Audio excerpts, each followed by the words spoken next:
வணக்கம் நண்பர்களே. இன்று நாம் பார்க்க இருப்பது சூப்பர் ஸ்டார் ரஜினிகாந்த் அவர்களின் வாழ்க்கை வரலாறு. வாங்க வீடியோவுக்குள்ளே போவோம். ரஜினியின் சினிமா வாழ்க்கை எழுத்தாணி பஞ்சு அருணாச்சலம். அவர் PA ஆர்ட் புரொடக்ஷன்ஸ் என்கின்ற கம்பெனியை தொடங்கினார். கமல் ரஜினி இருவரும் ஒப்பந்தமானார்கள். ரஜினி தனி ரூட்டில் போக ஆசைப்பட்டார்.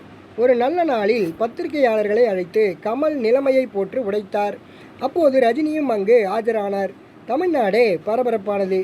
இனி கமலும் ரஜினியும் சேர்ந்து நடிக்க மாட்டார்களாமே. ஏற்கனவே ரஜினி பற்றி ஏடாகூடமாக செய்திகள் பரவுகின்றன.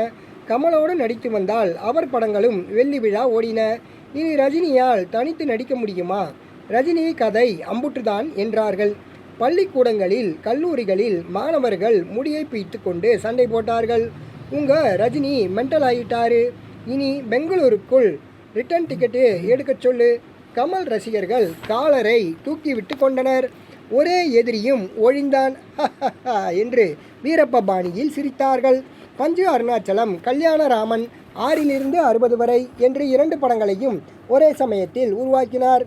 கமல் ரஜினி இருவரும் ஏற்கனவே கொடுத்த கால்ஷீட்டில் தனித்தனியே நடித்தனர். ABM ஸ்டுடியோவில் அருகருகே ஷூட்டிங் நடைபெற்றது. தொழில் ரீதியாக பிரிந்தார்களே தவிர நட்பு தொடர்ந்தது. கல்யாணராமனில் நட்சத்திர பட்டாளம், 6லிருந்து 60 வரை லோ பட்ஜெட்டில் தயாரானது. ரஜினிக்கு ஏழை தொழிலாளி வேடம், கோட் ஷூட் எல்லாம் காட்ட ஒரு கனவு பாடல், துளியும் ரிச்சன்ஸ் இல்லாத ஒன்மேன் ஷோ. ரஜினியை முகம் தெரியாத எதிரிகள் துரத்தி கொண்டிருந்தனர். ரஜினி அரிதார வாழ்க்கையின் எல்லைக்கே ஓடினார். அப்படியும் விடவில்லை. 28 வயது கூட நிரம்பாத வாலிபன் எத்தனை நாள்கள் தாக்கு பிடிக்க முடியும்? 1979ஆம் ஆண்டு மார்ச் 1 தேதி ரஜினி AVMஇல் மயங்கி விழுந்தார். 6லிருந்து 60 வரை படப்பிடிப்பு அன்று தற்காலிகமாக நின்றது. 80 ஆண்டுகால கலை உலக வரலாற்றில் ரஜினியைப் போல முழுக்க நசுக்கப்பட்டும் நாடாளும் தகுதி உடையவராக உயர்ந்தவரும் யாருமே கிடையாது. ரஜினி மயங்கி விழுந்ததன் பின்னணியில் மண்டி கிடக்கும் திரைமறைவு ரகசியங்கள் ஏராளம் ஏராளம். ஒரே இரவில் ரஜினிகாந்த் நட்சத்திரமானவர். அந்த ஜோரில் தன் கடந்த கால சேட்டைகளை பகிரங்கமாகவே பேசினார். அதுவே அவருக்கு வினை ஆனது. ரஜினியை ஏய்த்து விட்டார்கள்.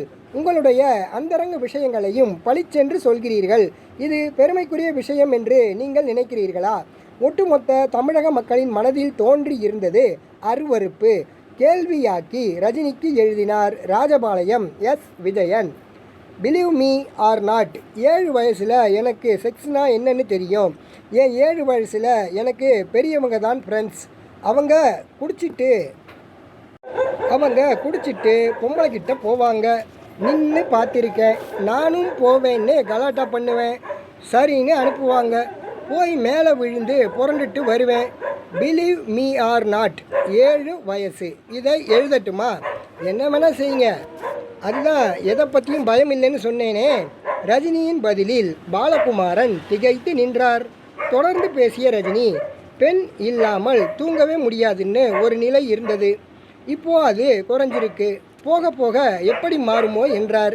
ரஜினியின் எல்லா நேர்காணல்களிலும் உண்மைகள் அனலாக தகித்தன. கோடம்பாக்கம் அஜீரணத்தில் நொந்து போனது. ரஜினி ஒரே சமாதானத்தையே மீண்டும் மீண்டும் வலியுறுத்தி கூறினார்.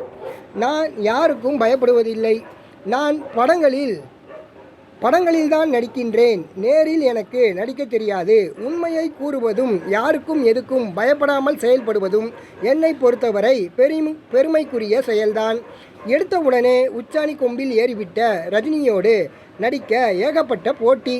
முதிர்கன்னி நடிகைகளும் அம்மா வேட நடிகைகளும் கூட நாகரிக உடைகளில் ரஜினியோடு நடிக்க இயங்கினார்கள். விஜயகுமாரை தூக்கிவிட்டு ரஜினியை போடுங்கள் என்று வேண்டுகோள் வைத்தார்கள். 1977ஆம் ஆண்டு ஜூன் மாத இறுதியில் MGR முதல்வரானார். அவரது கடைசி கதாநாயகி லதா. வெளிப்படங்களில் நடிக்க வேண்டி வந்தது. MGRே லதாவுக்கு வாய்ப்புகள் வாங்கி தந்தார் என்கிறார்கள். லதாவுக்கு மார்க்கெட் சூடு பிடித்தது. MGRை பற்றி ரஜினியின் கமெண்ட் இது: he will be Guardian to all. ரஜினியின் வார்த்தை 100% நிஜம். ரஜினி உணர்ந்தே அதை கூறினார். MGR தமிழ் சினிமாவில் தனி கடவுள். அவர் உருவாக்கிய நட்சத்திரங்களை ஒரு தாயைப் போல அக்கறையாக பராமரித்தார். அவரிடம் கருத்து வேறுபாடு ஏற்பட்டு விலகியவர்களிடமும் மாறாத அன்பை காட்டினார். லதாவின் எதிர்காலம் குறித்து பல நல்ல கனவுகளை கண்டார். லதா ராஜ பரம்பரையைச் சேர்ந்தவர்.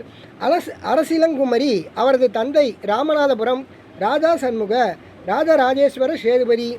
1000 ஜென்மங்கள் திரைப்படத்தில் ரஜினியின் தங்கை வேடம் லதாவிற்கு 1977ஆம் வருடம் நவம்பர் 20ஆம் தேதி முதல் டிசம்பர் 20 வரையிலும் 30 நாட்களில் ஈச்சனாரி கிராம பிள்ளையார் கோயிலில் தொடங்கி குன்னூர் எஸ்டேட்டில் வரை அவுட்டோர் ஷூட்டிங்.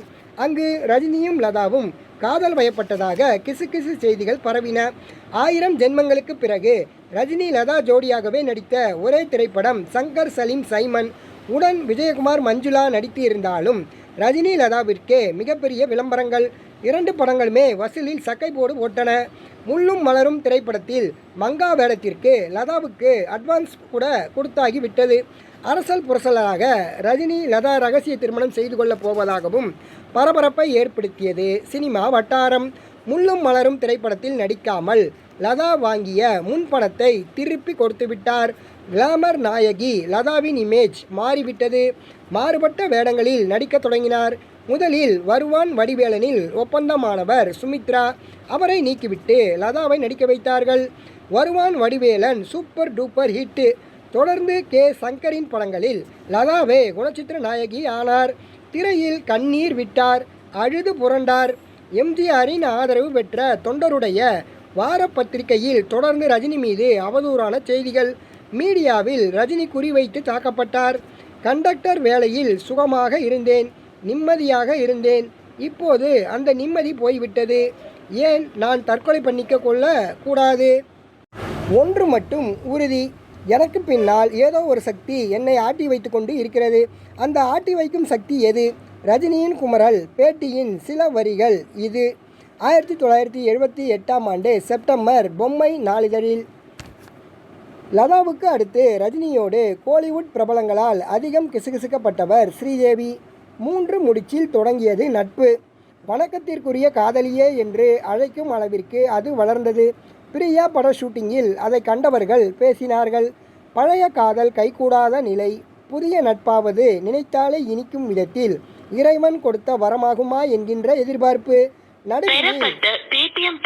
நடுவில் இரவு பகல் பாராமல் 24 மணி நேரம் போதாமல் இடைவிடாத கடின உழைப்பு. 1952ஆம் ஆண்டு தொடங்கி 1965ஆம் ஆண்டு வரையில் சிவாஜி கணேசன். 1962ஆம் ஆண்டு முதல் 1972ஆம் முடிய நாகேஷ். 1977இல் ஆரம்பித்தது ரஜினி. தூக்கம் தொலைத்து தமிழ் சினிமாவில் பாடுபட்டார்கள். நள்ளிரவிலும் சவரம் செய்து கொண்டார்கள். ரஜினி அரிதாரத்தை அழிக்கும் அவகாசம் தர ஆண்டவனும் தயாராக இல்லை. கடவுளும் மனிதனாகி வந்தால் ரஜினியிடமே கால் ஷீட் கேட்டிருப்பார். பி. மாதவன் டைரக்ஷனில் நடித்தபோது அவரால் ரஜினிக்கு ஜர்தா பீடா பழக்கம் வந்ததாக சொல்கிறார்கள். சீமை சரக்கு, பட்டை சாராயம், ஜாதிக்காய், ஜர்தா பீடா, இன்னும் கூடுதலாக போதை தருகிற லாகிரி வஸ்துக்கள் எல்லாம் ரஜினி வயிற்றையே நிரப்பின. மனமோ அலை பாய்ந்தது. பொது வாழ்வில் ஈடுபடுகிறவர்களுக்கு பத்திரிகைகள், மக்கள் செல்வாக்கு இரண்டுமே உயிர் துடிப்பு போன்றது. ரஜினிக்கு ஆரம்பம் முதலே ரசிகர்களின் பேர் ஆதரவு சுவாச காற்று ஆகியது. அவரை ஜீவிக்க வைத்ததும் அதுவே. ரஜினியா வேண்டாம் என்ற தேவர் உள்ளிட்ட பிரபல முதலாளிகளே ரஜினிக்காக காத்திருக்கும் சூழலும் உண்டானது. ரஜினி திரையில் தோன்றினாலே சில்லறைகள், ரூபாய் நோட்டுகள் அள்ளி அள்ளி வீசப்பட்டன. மீசை முளைக்காத நாட்டுப்புற பாலகர்கள் ரஜினியை தேடி பல திசைகளில் இருந்தும் வர ஆரம்பித்தார்கள். 1978ஆம் ஆண்டு ஆகஸ்டில் தற்கொலை பற்றி ரஜினி சிந்தித்த போது தமிழ்நாடு முழுக்க ஆயிரக்கணக்கான தியேட்டர்களில் அவரது படங்கள் மட்டுமே அமோக வசூலுடன் ஓடின. ரஜினியின் வெற்றியை யாராலும் தடுத்து நிறுத்த முடியவே இல்லை. ஆனந்தி பிலிம்ஸ் அதிபர் முள்ளும் மலரும் படத்தை தயாரித்தவர். பைரவியை எடுத்த கலைஞானத்திடம், என்னையா இது பெரிய அதிசயமாக இருக்குது, நீ சொல்கிற பைரவி கதையில் ரஜினிக்கு ஒரு காலு போயிடுது, மகேந்திரன் டைரக்ட் பண்ணுற படத்தில் ஒத்த கை போயிடுது, இரண்டுமே ஒரே ஆள் நடிக்கின்ற திரைப்படம். ரஜினி என்ன சிவாஜியா? எப்படி நடித்தாலும் ஜனங்க பார்க்குறதுக்கு. தமிழ் சினிமாவோட கதி இப்படியா போகணும்? நான் வேறு படத்தை ஆரம்பித்து தொலைச்சிட்டேன். இந்த ரஜினி வேணாம்னு மகேந்திரங்கிட்ட எவ்வளவோ தலைப்பாடாக அடிச்சுக்கிட்டேன், அவர் கேட்கல என்று புலம்பினார். ரஜினியை ஹீரோவாக்கி கருப்பு வெள்ளைகளிலும் கலரிலும் தயாரானவை இருவேறு துருவங்களில் கூடுதலாக பிரபலப்படுத்தின. டூரிங் டாக்ஸிகளில் பைரவி ஓடியபடியே இருந்தது. முள்ளும் மலரும் உலகப்பட விழாவை கண்டது. 1978ஆம் ஆண்டு ரஜினியின் இன்னொரு திரைப்படம் ஸ்ரீதரின் இளமை ஊஞ்சலாடுகிறது பைரவி ரிலீஸான மறுவாரமே திரைப்படம் வெளியானது. ரஜினி பிறந்த பெங்களூரில் 25 வாரங்கள் கொண்டாடிய முதல் தமிழ் படம் அது. அதில் வழக்கமான கமலையும் முரளி என்ற மாறுபட்ட ரஜினியையும் ரசிகர்கள் கண்டார்கள். அப்படி ஒரு முதல் தரமான ஏ கிளாஸ் நடிப்பை ரஜினி அதற்கு முன்போ பின்போ செய்ததே கிடையாது. இன்னும் ரஜினிக்கு கிராக்கி ஏறிக்கொண்டே போனது. பெங்களூரில் தப்புத்தாளங்கள், சிங்கப்பூரில் பிரியா, வண்டலூரில் தாய் மீது சத்தியம் என்று ரஜினி பறந்து பறந்து நடித்தார்.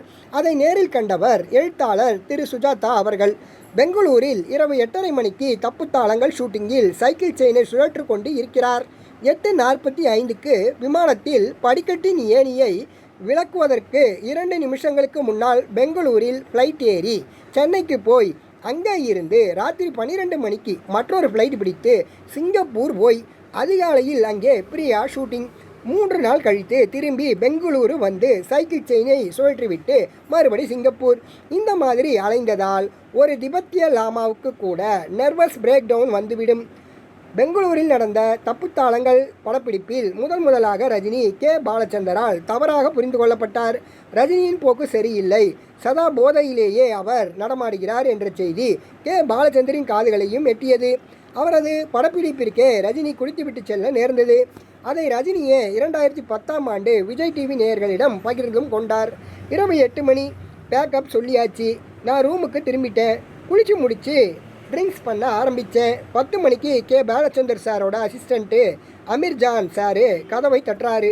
சார், டைரக்டர் உங்களை கூப்பிட்றாரு, ஒரு ஷாட் பாக்கி இருக்குது, எப்படியோ மிஸ் ஆகிடுச்சு, அது தெரியாமல் நாங்கள் உங்களை அனுப்பிட்டோம், உடனே வரணும் நீங்கள். நான் ஆடி போயிட்டேன். என்னப்பா இது இப்போ இப்படி சொல்கிறீங்க? குடித்த ஸ்மெல் வரக்கூடாதுன்னு மறுபடியும் குளித்து ப்ரெஷ் எல்லாம் பண்ணி மேக்கப் போட்டு ஸ்ப்ரே எல்லாம் அடித்து ஷூட்டிங்கும் போயிட்டேன். டைரக்டர் சார்கிட்ட போகக்கூடாதுன்னு ட்ரை பண்ணுறேன். எப்படியோ ஸ்மெல்லை வச்சு அவர் கண்டுபிடிச்சிட்டாரு. உண்மை தெரிஞ்சிடுச்சு. டைரக்டர் என்னை கூப்பிட்டாரு, கொஞ்சம் என் கூட ரூமுக்கு வா. அப்படியே ஆடி போச்சு. பேசாமல் உட்காந்தேன். பாலச்சந்தர் சார் கேட்டார், நாகேஷ் தெரியுமா? தெரியும் சார். எப்பேற்பட்ட ஆர்டிஸ்ட் தெரியுமா? தெரியும் சார். அவன் முன்னால் நீ ஒரு எறும்புக்கு கூட சமம் இல்லை. ஓகே, தண்ணி போட்டுட்டு அவனே வாழ்க்கையை வேஸ்ட் பண்ணிக்கிட்டான். இனிமேல் ஷூட்டிங்கில் இன்னொரு முறை செட்டில் நீ தண்ணி போட்டுட்டு வந்தேன்னு எங்கேயாவது எப்போயாவது கேள்விப்பட்டேன், பார்த்தேன், செருப்பாலேயே அடிப்பேன். அன்னைக்கு விட்டது தான். என்ன குளிர் இருக்கும்போது ஒரு சொட்டு தண்ணி கூட ஜம்மு காஷ்மீர் அங்கே இங்கே சாப்பிட்டதில்லை. மனநல சரியில்லாத நிலையில் ரஜினி திரையில் பாடி நடித்த பாடல்கள் அரசாங்கம் முதல் அடித்தட்டு மக்கள் வரை மிகுந்த பரபரப்பை ஏற்படுத்தின. எம்ஜிஆர் சிவாஜிக்கு பிறகு ரஜினியின் மூடுக்கு ஏற்பவே பாடல்களை எழுதினார்கள். முள்ளும் மலரும் திரைப்படத்தில் ராம ஆண்டாலும் ராவண ஆண்டாலும் எனக்கு ஒரு கவலை இல்லை, நான் தாண்டா என் மனசுக்கு ராஜா என்று காட்சிக்காகவே எழுதப்பட்டது. படத்தை இயக்கியவர் மகேந்திரன். எம்ஜிஆரின் இதயக்கனி எழுதிய கங்கை அமரனோ ராமபுரத்து செல்லப்பிள்ளை. ஆனாலும் எம்ஜிஆர் சமாதானமாகவில்லை. படம் எடுத்தவர் திமுக அனுதாபி. தப்புத்தாளங்களில் கண்ணதாசனின் முதல் வரிகள், அட என்னடா பொல்லாத வாழ்க்கை, இதுக்கு போய் அலட்டிக்கலாமா என்றும் பாடலின் கடைசி சரணத்தில் நான் செய்தேன் தப்பு தாண்டா, வேற வழி ஏதுமுண்டா, ஊருக்குள்ள யோகியனை கண்டா ஓடி போய் என்னிடம் கொண்டா என்று ரஜினியே மனம் திறந்து பேசுவது போல பாடல்களை எழுதினார்.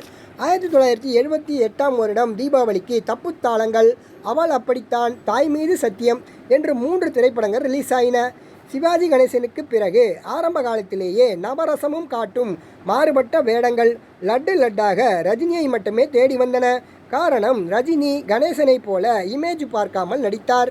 மனைவியை நீலப்படம் எடுக்கும் ராஜரத்தினமாக நடிப்பில் சக்கை போடு போட்ட ரஜினியால் மட்டுமே முடிந்தது. பொம்பளையை அனுபவி, ஆராயாதே என்று கமலுக்கு அட்வைஸ் கொடுக்கும் அவள் அப்படித்தான் ரஜினியை இனி திரையில் எப்போதுமே நாம் சந்திக்க முடியாது. வெளிநாடுகளில் தயாரான திரைப்படங்களில் உலகம் சுற்றும் வாலிபனுக்கு பிறகு பிரியா திரைப்படம் மட்டுமே வசூலில் கலக்கிய ஒரே வெள்ளி விழா திரைப்படம்.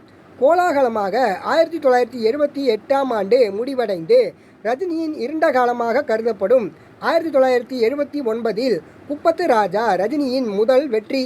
1979ஆம் ஆண்டு மார்ச். ரஜினி வாழ்க்கையில் கருப்பு மாதம். முதல் நாளே மயங்கி விழுந்தார்.